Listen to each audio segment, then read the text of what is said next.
안녕하세요. 과학으로 보는 세상씨. 오늘도 우리 삶을 윤택하게 만드는 과학 이야기 가득 싣고 돌아왔습니다. 맞아요. 과학이 발전하면서 삶의 질이 쑥 높아진 건 두말하면 잔소리죠.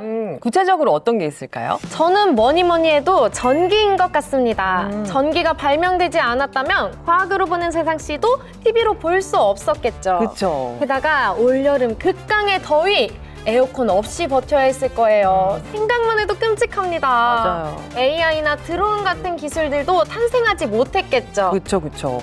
저는 인터넷 그리고 스마트폰을 꼽고 싶어요. 우리가 스마트폰으로 세상의 거의 모든 정보를 알 수 있잖아요. 덕분에 과학기술도 빠르게 발전을 했고 우리 일상도 스마트해진 것 같아요. 스마트 하니까 급 떠오르는 게 있는데요. 첨단 기술의 집약체, 스마트 빌리지. 오, 스마트 빌리지요? 내가 살고 있는 지역에 스마트한 과학 기술들을 접목시킨 시스템을 구축하는 건데요. 지역의 환경이나 상황에 따라서 특색 있는 시스템이 구축된다고 합니다. 네, 자 그러면 대한민국 구석구석 스마트 빌리지는 어떤 모습인지 지금 바로 찾아가 볼까요?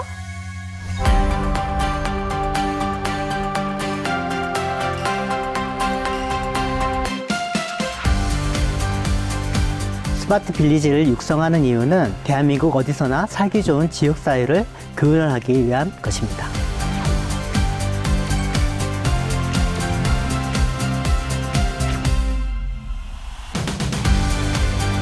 스마트시티와 스마트 빌리지는 그야말로 첨단 기술의 경연장이자 실험 무대라고 볼 수 있습니다.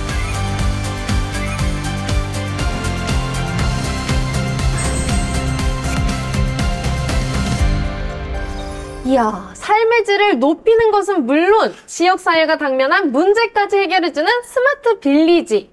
더 살맛나는 지역이 되겠네요. 그렇습니다. 자, 오늘 이 시간 과학으로 보는 세상시에서는요. 혁신, 미래도시 스마트 빌리지라는 주제로 이야기 나눠보겠습니다. 함께해 주신 두 분부터 소개해드릴게요. 안녕하세요. 안녕하세요. 네, 자기소개 부탁드릴게요. 안녕하세요. 저는 한국지능정보사회진흥원 인공지능융합본부에서 인공지능 일상화 업무를 지원하고 있는 정병주 본부장입니다. 반갑습니다. 안녕하세요.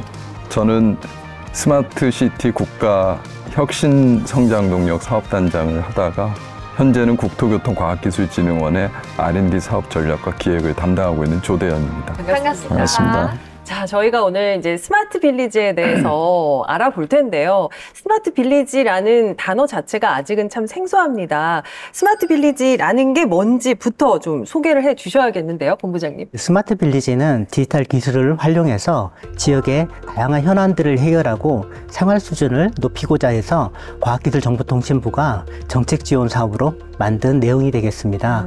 이 사업이 벌써 2019년부터 시작해서 6년 차에 접어들었고요. 많은 지자체들이 참여하고 있고 이 기술의 개발에 많은 기업들 또한 같이 참여를 해서 좋은 성과를 내고 있습니다. 우리나라가 스마트 빌리지를 육성한 이유는 대한민국 어디서나 살기 좋은 지역사회를 구현하기 위해서 정부가 중점 지원하고 있습니다. 특히 우리나라는 이제 저출산 고령화라는 이런 문제에 직면하에 있고 특히 이제 지역사회는 이거에 대한 심각성이 아주 심각해서 지역 소멸 위기 또한 겪고 있습니다. 그래서 이렇게 디지털 기술을 활용해서 지역이 좀 더 생활을 편리하게 하고 또 안전하고 그리고 여러 가지 그 업무 효율을 할 수 있는 그런 지원 시스템들도 같이 지원하고 있습니다. 제가 기사를 보니까 대전도 올해 스마트 빌리지 보급 확산 사업에 선정이 됐더라고요. 그럼 이 사업에 선정되면 어떤 지원들을 받게 되나요? 먼저 지자체가 지역의 현안들을 가지고 분석을 해서 어떤 기술을 적용했을 때 가장 큰 효과를 낼까 이런 고민들을 하게 되는 거거든요. 그 이후에 저희가 여러 가지 심의라든지 컨설팅을 통해서 과제를 완성을 시킵니다. 그렇게 되면 지자체는 지역 균형 특별 회계라는 특별한 예산을 통해서 지역의 여러 가지 현안을 해결할 수 있는 기술과 솔루션들을 개발하고 실제 주민들이 쓸 수 있게 도와주는 역할들을 하고 있습니다. 특히 이제 대전에는 요즘에 그 행사라든지 여러 가지 그 이벤트들이 많이 일어날 경우에 사고 우려들이 있을 수 있지 않습니까? 이런 경우에는 지능형 CCTV 솔루션을 통해 가지고 지역의 어떤 혼잡이라든지 우려되는 사항들을 대응하는 그 지원 사업을 또 하고 있습니다. 이 스마트 빌리지가 농어촌, 지자체를 중심으로 하는 사업이잖아요. 그런데 이제 도시를 중심으로 이렇게 스마트한 시스템을 도입하는 사업도 있다고 들었거든요. 아마 스마트시티를 얘기하시는 것 같은데요. 네. 스마트시티는 아마 많이 들어보셨을 것 같습니다. 네. 근데 스마트시티나 뭐 스마트 빌리지나 스마트하다는 것은 이제 비슷한 내용인데요. 스마트시티는 결국은 기존의 도시 에너지라든지 교통이라든지 이런 시스템에다가 ICT 기술을 접목해가지고 도시민의 삶의 질을 향상시킨다라든지 도시관리 효율성을 높이는 그런 사업을 얘기합니다. 우리나라에서는 사실 2004년도에 인천 송도에서 신도시 개발하면서 UCT라고 해서 세계 최초로 스마트시티를 시작을 했습니다. 우리나라가 세계 최초였어요. 예, 그렇습니다. 그리고 지금은 뭐 세계적으로 암스테르담이나 바르셀로나가 이제 유명한 도시가 됩니다. 우리나라에서는 국토교통부가 스마트시티 사업을 관장하고 있는데요. 아무래도 그 안전이라든지 교통이 문제가 돼서 CCTV를 서로 연계하는 서비스를 지자체 한 140개 이상 보급해서 하고 있습니다. 그리고 2018년도에 스마트시티 국가 시범도시라고 해서 부산 에코데이터 시티와 세종 5-1 생활권에 진행하는 게 있고요. 대구하고 시흥에 대해서는 데이터 기반의 스마트시티 사업을 2018년도에서 22년까지 국가 연구개발 사업으로 진행한 바가 있습니다.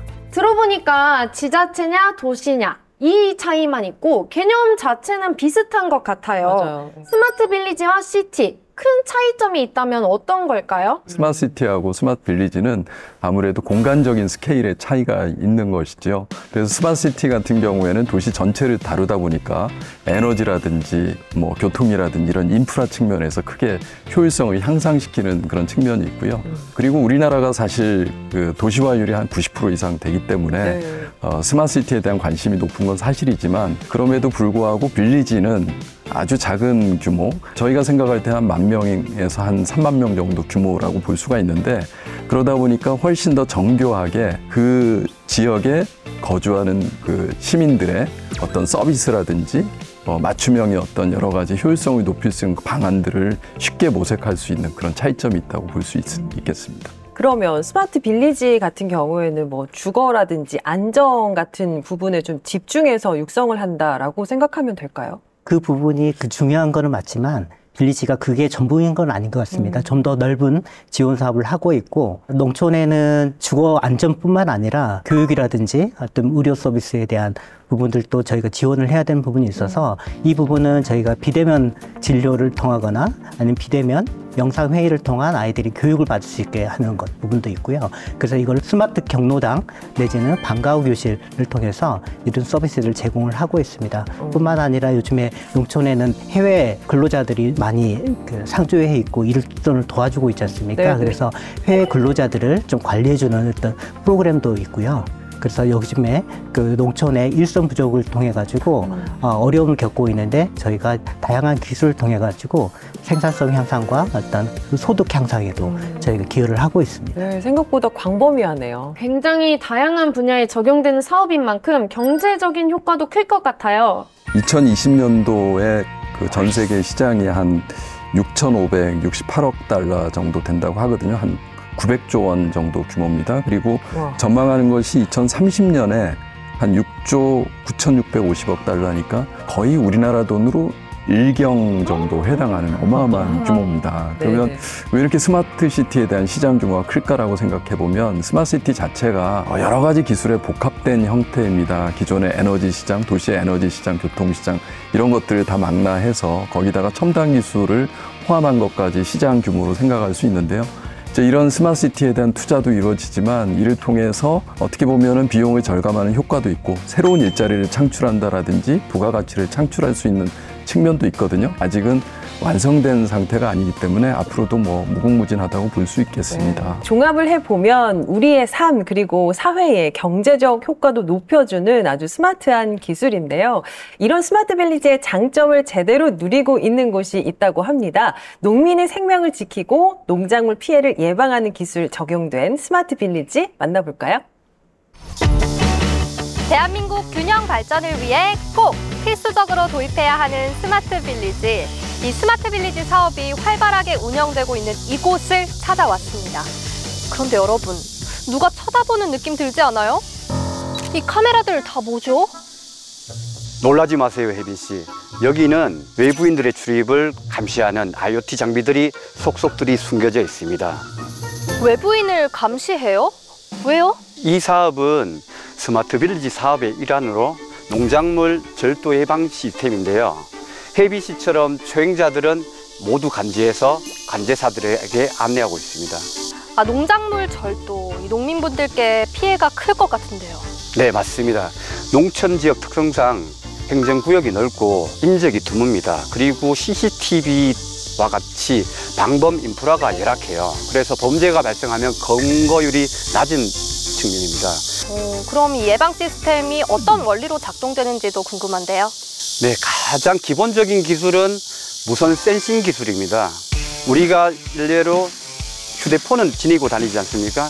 휴대폰에 와이파이 신호, 블루투스 신호 등이 있는데 그런 신호들을 감지하는 거예요. 자, 제가 보여드리는데 이게 BLE 태그라고 있어요. 이게 여기서도 무선 신호가 발생이 됩니다.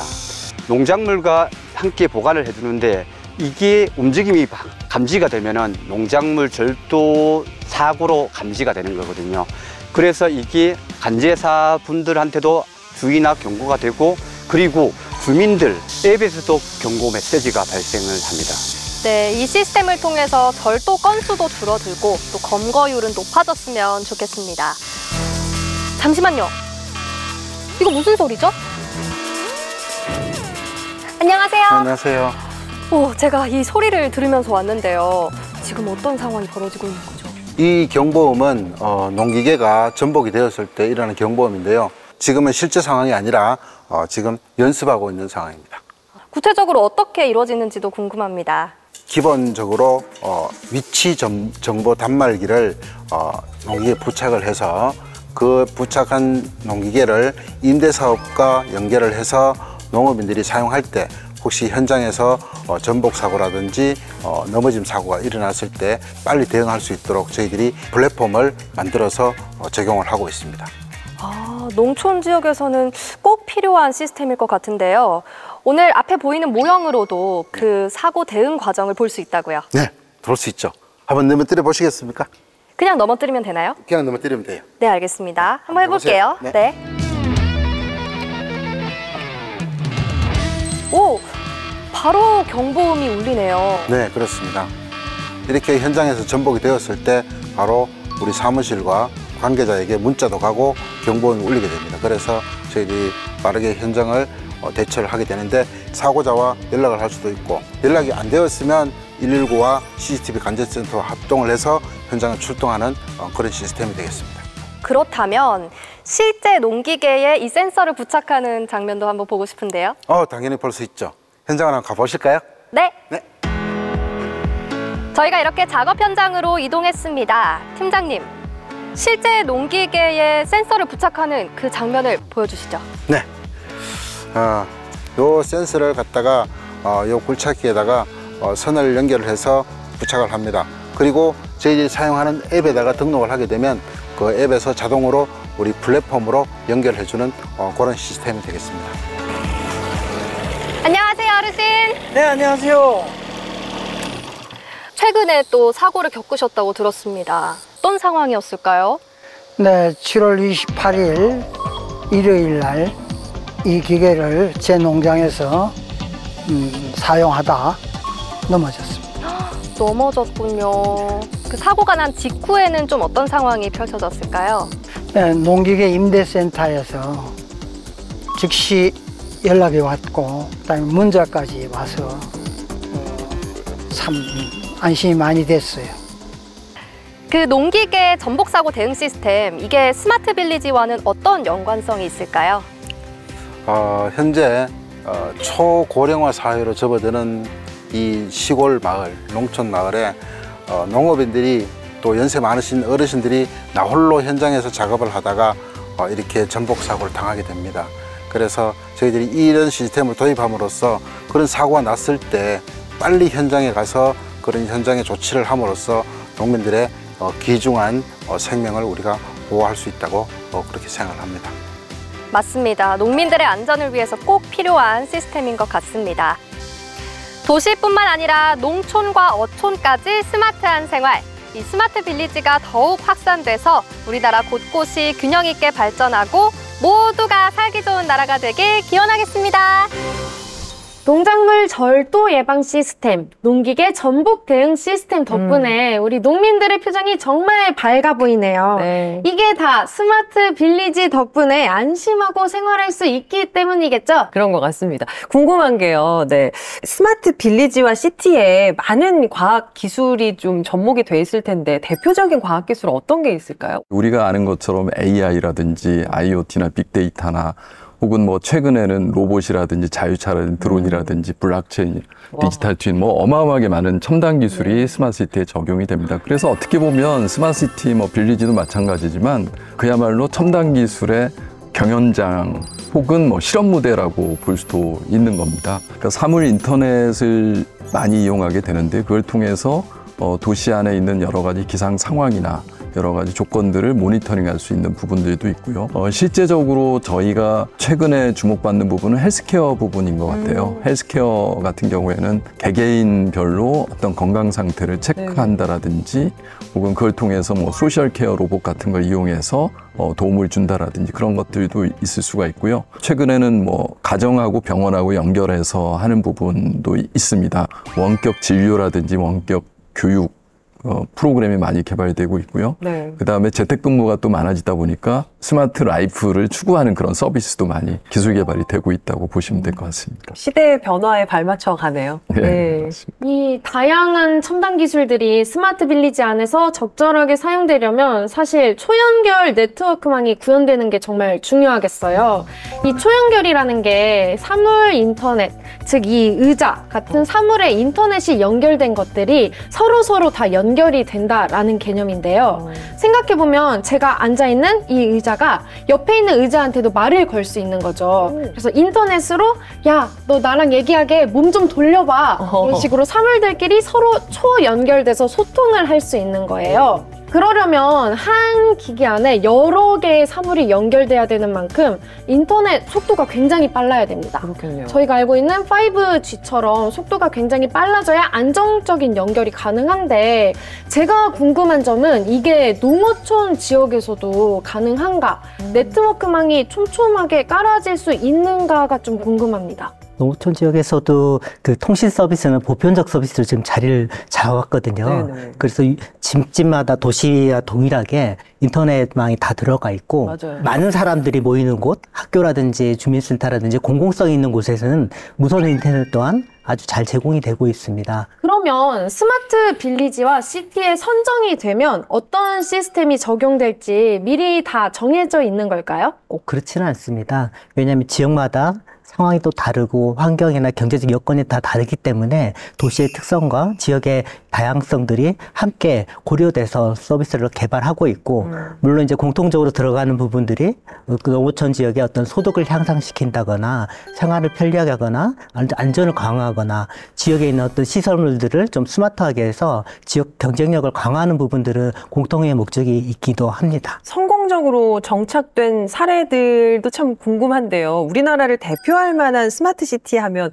어디를 꼽을 수 있을까요? 인천 송도가 대표적이라고 볼 수가 있고요. 최근에는 뭐 서울이나 부산, 대구 등이 스마트시티의 대표적인 도시라고 볼 수가 있어요. 이제 송도 같은 경우에는 송도가 신도시 개념이거든요. 그래서 처음부터 아까 말씀하신 그 네트워크 장비나 이런 것들이 처음부터 잘 들어갔거든요. 그래서 안전이라든지 교통이라든지 뭐 화재 예방이라든지 이런 부분의 시설물 관리에 CCTV를 활용해서 잘 성공적으로 진행된 사례고요. 시작부터 달랐던 거죠, 송도 예. 같은 경우는. 네. 그리고 서울시 같은 경우는 이게 대도시지 않습니까? 그러니까 서울이 제일 유명한 거는 서울의 교통 시스템이에요.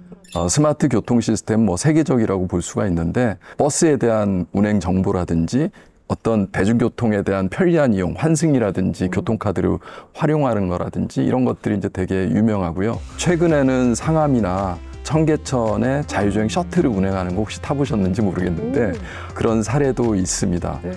그리고 대구 같은 경우에는 실제적으로 데이터 기반의 그 스마트시티를 구현한 대표적인 사례가 되거든요. 대구 같은 경우 여러 가지 정보를 데이터 허브에서 모아가지고 한꺼번에 의사결정할 수 있는 그런 체계를 만드는 그런 시도를 했습니다. 그 최근에는 전주 같은 경우에는 도시 전체를 그 3D로 그 가상 도시를 만들어가지고 뭐 소방 쪽에 도움을 준다라든지 이런 사례도 있습니다. 도시마다 다 다양하네요. 특색 있게 특색이 정말. 다르네요. 네네. 근데 이게 저희가 뭔가를 만들 때 제로 베이스부터 쌓아 올리는 거, 그리고 원래 있는 거에 살을 붙이는 게 만드는 측면, 설계하는 측면에서 모든 게 달라지잖아요. 네. 도시 같은 경우에도 이미 존재하는 도시를 스마트로 변화시키는 것과 신도시처럼 제로부터 스마트로 쌓아가는 게 많이 차이가 있을 것 같아요. 그게 되게 중요한 질문을 지금 하신 거예요. 우리나라 같은 경우에는 신도시부터 시작을 했기 때문에 신도시의 모든 새로운 기술, 첨단 기술을 다 접목한다라는 개념으로 접근을 했잖아요.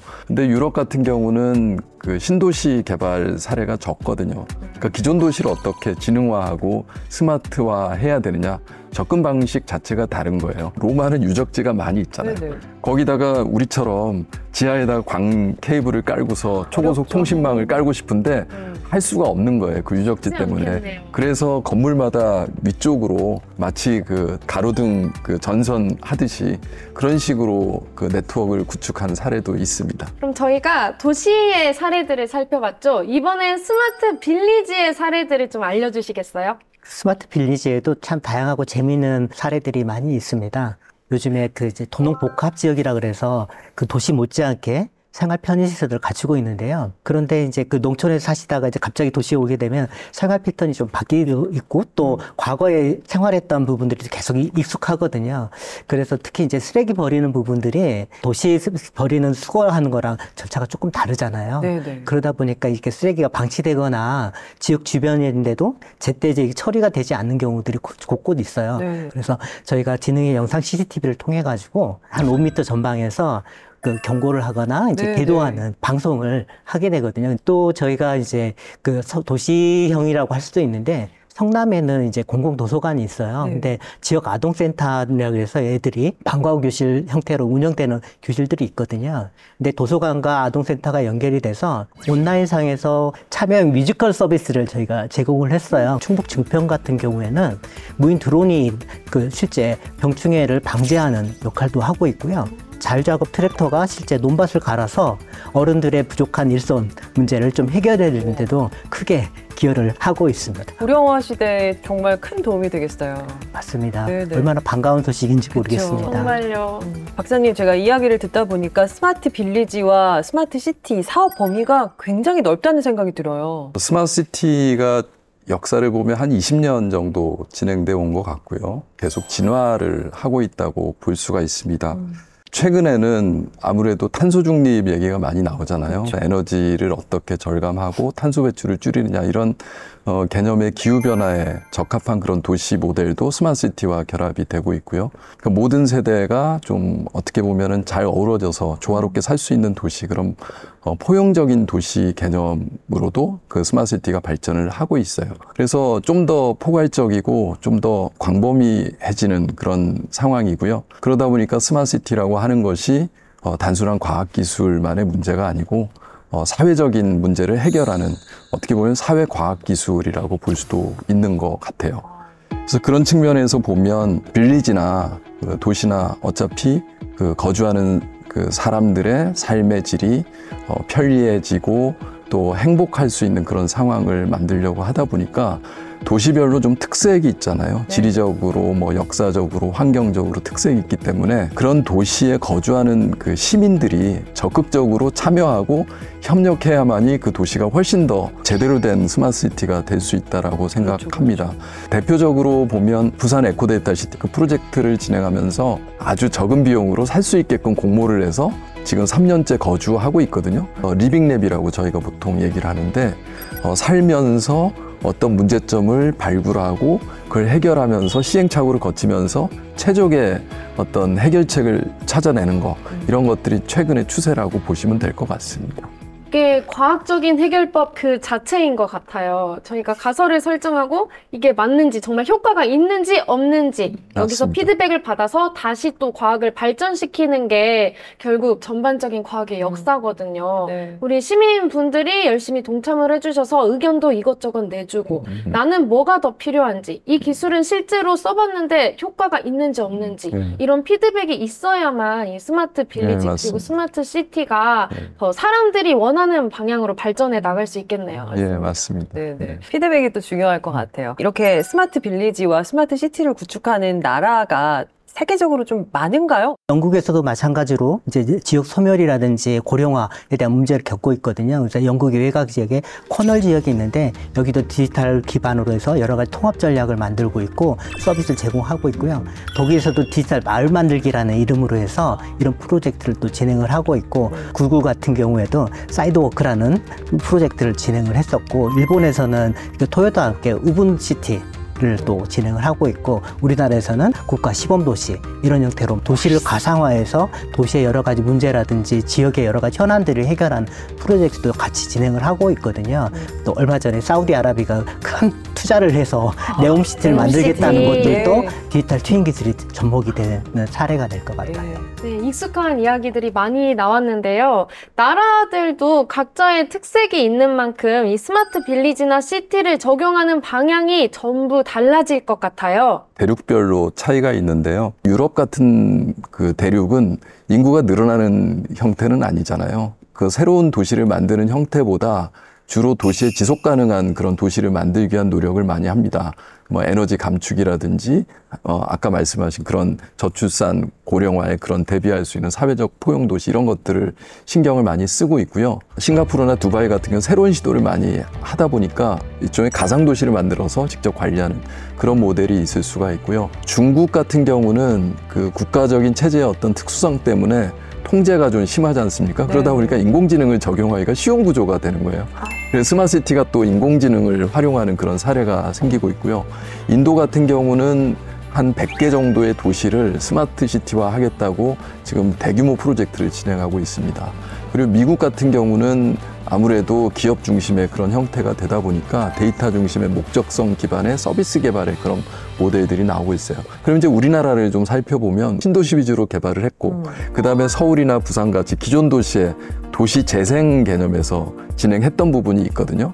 그리고 어떻게 보면은 이제 지속 가능한 도시를 만들기 위한 새로운 또 프로젝트를 해야 되는 상황이죠. 전 세계에 벌어지고 있는 스마트시티의 모든 형태를 어떻게 보면 우리나라는 한 군데에서 진행하고 있는 그런 모습도 보여지고 있어서 상당히 어떻게 보면은 뭐 희망을 가질 수 있는 부분도 있는 게 아닌가 이렇게 생각합니다. 희망을 가질 수 있다. 그러면 궁금하네요.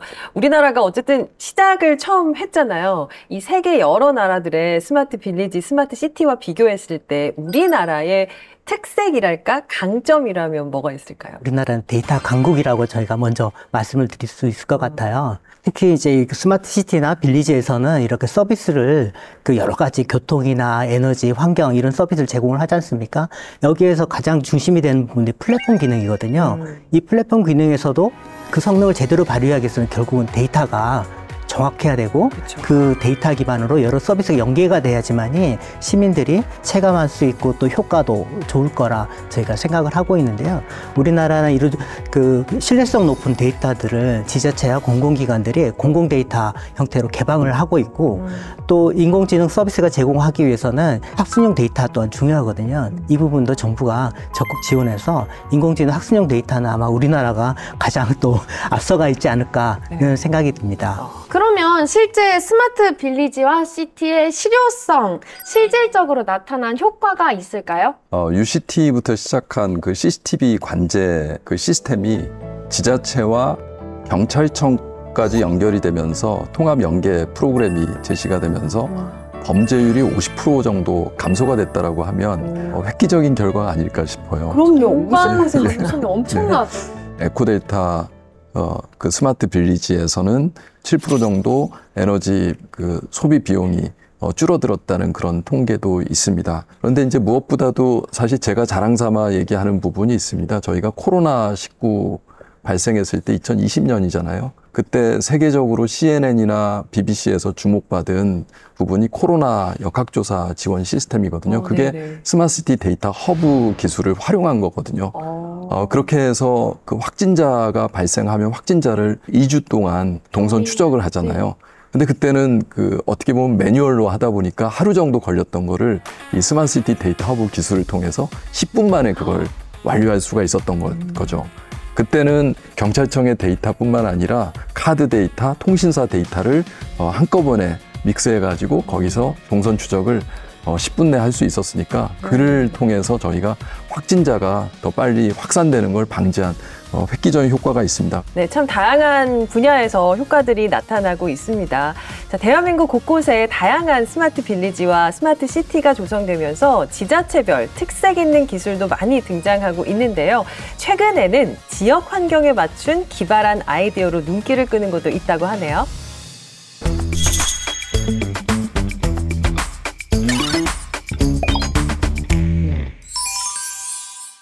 최근 우리나라의 스마트 빌리지 보급 확산 사업이 확대되면서 지자체들은 저마다 지역에 필요한 기술과 시스템, 그리고 지역의 문제 해결을 위한 시스템에 대한 다양한 아이디어를 쏟아내고 있습니다. 그 몇 가지 사례를 함께 살펴보실까요? 첫 번째, 신안 낙지 부롯 인공지능 학습. 갯벌 인근에 거주하는 어민들은 갯벌에서 낙지를 잡으며 수익을 창출하는데요. 낙지를 잡을 때는 보통 낙지의 숨구멍인 부롯을 확인하고 삽과 맨손으로 갯벌을 파내어 낙지를 수확합니다. 낙지잡이는 대부분 어민의 경험과 육안에 의존하기 때문에 어민마다 수확의 결과가 천차만별이고 자칫 위험한 구역에 들어갈 수 있어 안전지원이 필요합니다. 그래서 신안군에서는 스마트 빌리지 사업을 통해 낙지 부롯 인공지능 학습 시스템을 구축했는데요. 다양한 형태의 낙지 부롯을 촬영한 방대한 데이터를 활용해 인공지능을 학습시킨 후 드론으로 갯벌을 스캔한 영상을 입력하면 부롯의 95%를 식별할 수 있습니다. 갯벌 어장을 100m 격자로 구분해 부롯의 개수를 카운트하면 낙지자원 분포도가 자동 작성이 되는데요. 어민들은 이 낙지자원 분포도를 참고해 낙지를 잡을 수 있는 확률을 높이고 위험도는 낮출 수 있습니다. 신안군에서는 낙지 부롯 인공지능 학습을 통해 낙지 자원 관리와 어민 보호 2마리 토끼를 잡을 수 있게 되었습니다.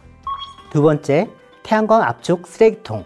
관광지나 유동인구 많은 지역을 걷다 보면 쓰레기통이 넘치거나 주변에 쓰레기가 쌓여있는 모습을 흔하게 볼 수 있는데요.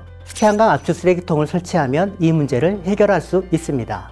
태양광 쓰레기통은 태양광 패널을 이용해 전기를 생산하고 쓰레기통 내부에 쓰레기가 차면 이를 감지해서 쓰레기를 압축합니다.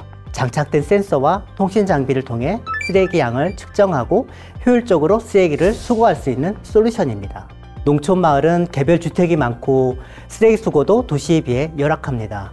태양광 쓰레기통을 적용해서 쓰레기가 넘치지 않게 압축도 하고 쓰레기 수거 업체가 쓰레기 적재 패턴을 분석해 수거 경로를 설정할 수 있게 알려주었습니다. 이 기술은 조달청 혁신 제품으로 등록되기도 하였고 개발한 기업은 57개국에 압착식 쓰레기통을 수출해 연간 약 100억 원의 매출을 올리고 있습니다. 세 번째, 섬마을 썰물길 신호등.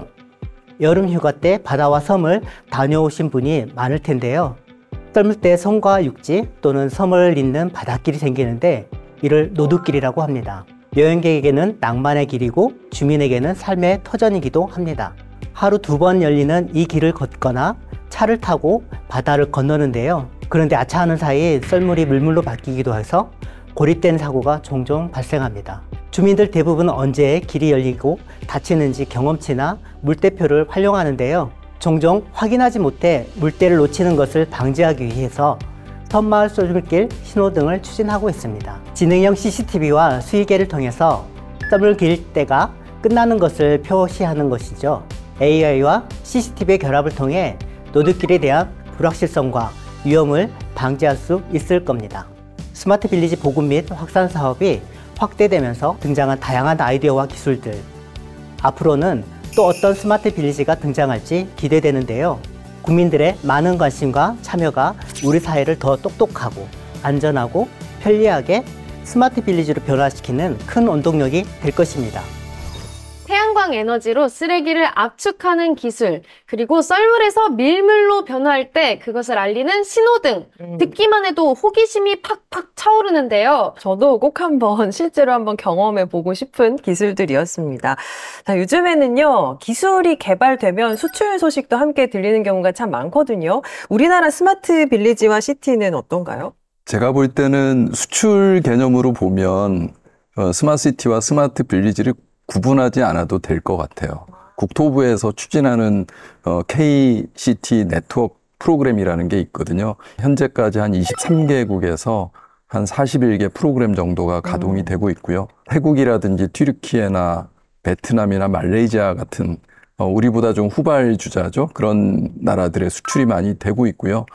주로 교통이라든지 에너지 환경 쪽에 많이 접목이 되고 있습니다. 우리나라의 스마트 빌리지와 시티 기술이 해외 시장에서 매력적으로 다가오는 이유가 뭔가요? 우리는 단순 기술 개발이 아니고 지역의 어떤 현안이라든지 문제 해결을 위해서 연구 개발을 오랫동안 또 해왔습니다. 뿐만 아니라 이런 프로젝트들이 정부하고 또 여러 가지 지자체, 선도 기업들이 같이 개발을 하다 보니까 해외에서도 굉장히 관심을 가지고 있고 이런 서비스들을 각국에 도입하는 부분에서 되게 적극적으로 지금 우리나라를 찾아오고 있습니다.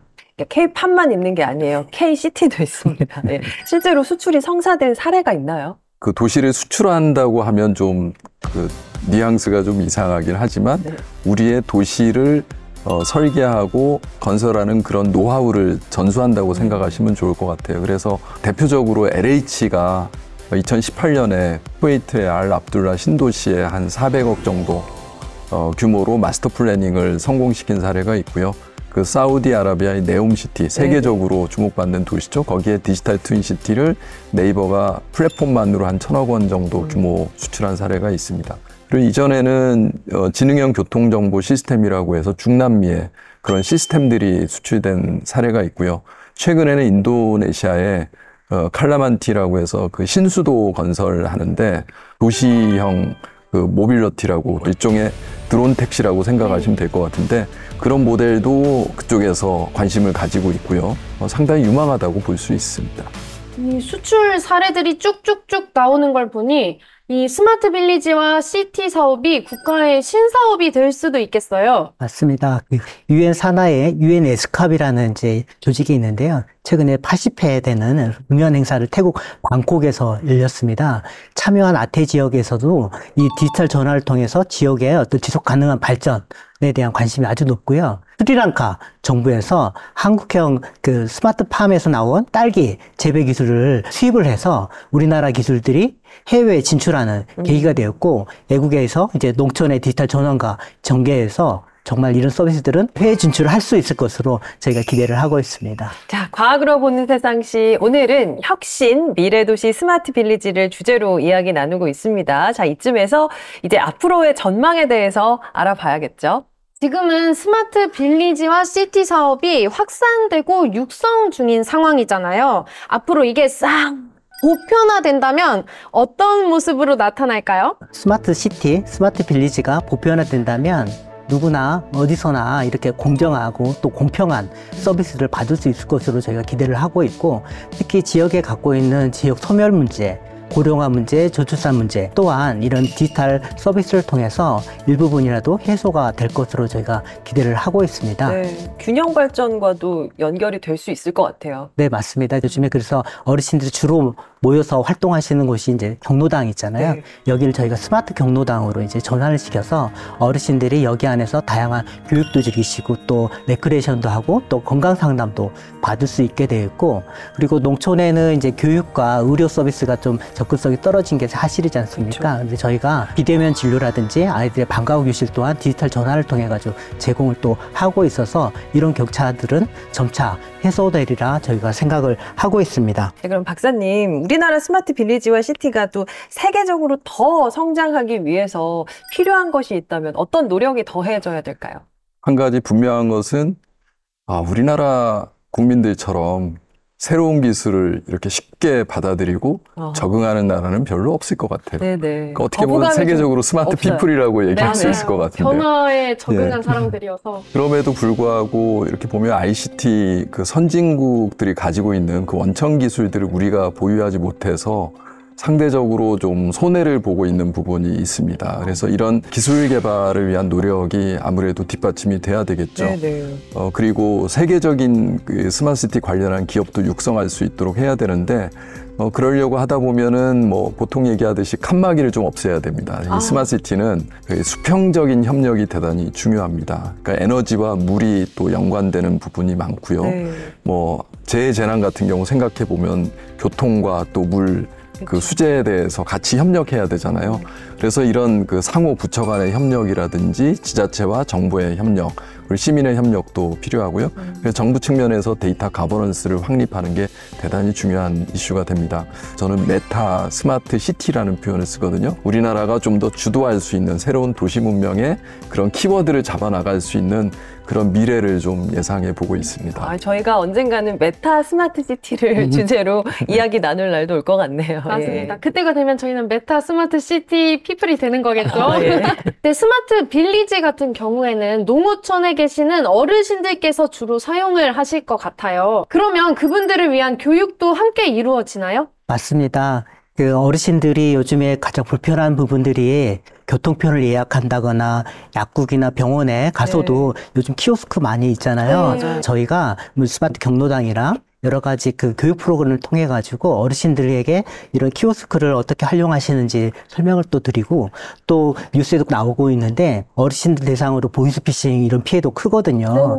그래서 이런 피해를 받지 않도록 예방하는 교육도 같이 하고 있고, 한국지능정보원에서는 디지털 배움터를 통해 가지고 이런 키오스크를 실제 어르신들이 교육도 해보고 실제 매장 가서 주문도 직접 같이 해보는 프로그램도 같이 진행을 하고 있습니다. 네. 그러면 같은 기술이 스마트 시티와 스마트 빌리지에 각각 보급된다고 생각했을 때 스마트 빌리지에는 조금 더 단순화된 모델, 사용하기 편한 모델이 보급되는 건가요? 아까 보셨던 것처럼 이렇게 자율주행 드론이라든지 트랙터라든지 이런 자율기술 들어가기도 합니다. 왜냐하면 어르신들이다 보니까 요즘 우리 스마트폰을 보더라도 큰 활자 아니면 단순한 기능이 더 효과적일 수 있는 부분이 있잖아요. 또 그렇게도 활용을 할 수 있도록 저희가 UI, UX를 개선해서 제공을 하고 있습니다. 자, 그러면 이제 마지막으로 박사님, 우리나라 스마트 빌리지, 스마트 시티가 더 발전하기 위해서 좀 이것만은 좀 과제다, 남은 과제다 하는 게 있다면요? 첫 번째는 데이터인 것 같습니다. 데이터를 잘 쓰면 스마트 데이터라고 하고 잘 못 쓰면 다크 데이터라고 얘기를 하거든요. 그래서 이런 스마트 데이터를 만들기 위한 노력도 필요하고요. 데이터를 제공하는 그 데이터에 대한 주권을 주장할 수 있는 그런 상황, 그리고 데이터를 관리하는 그런 보안에 대한 부분이 앞으로 상당히 이슈가 될 거라고 생각을 합니다. 그래서 그런 부분에 대한 다각도의 노력이 필요하다고 보고 있고요. 두 번째는 스마트 빌리지 같은 경우는 주민 참여나 니즈를 자연스럽게 할 수가 있는데, 대규모의 스마트 시티를 하다 보면 시민 참여가 참 적은 경우가 많습니다. 적극적인 참여와 협력이 스마트 시티를 성공시키는데 대단히 중요하거든요.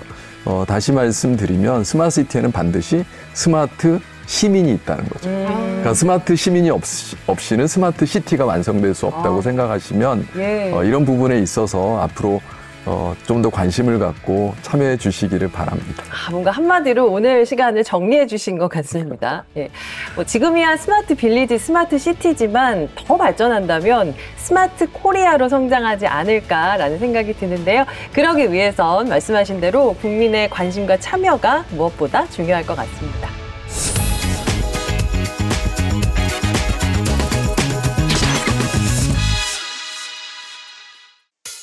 최신 과학 이슈는 여기로 주목. 핫 뜨거 핫 스마트한 과학이 수다. 과학통신원 강솔빈입니다. 과학계 이슈 함께 살펴볼까요?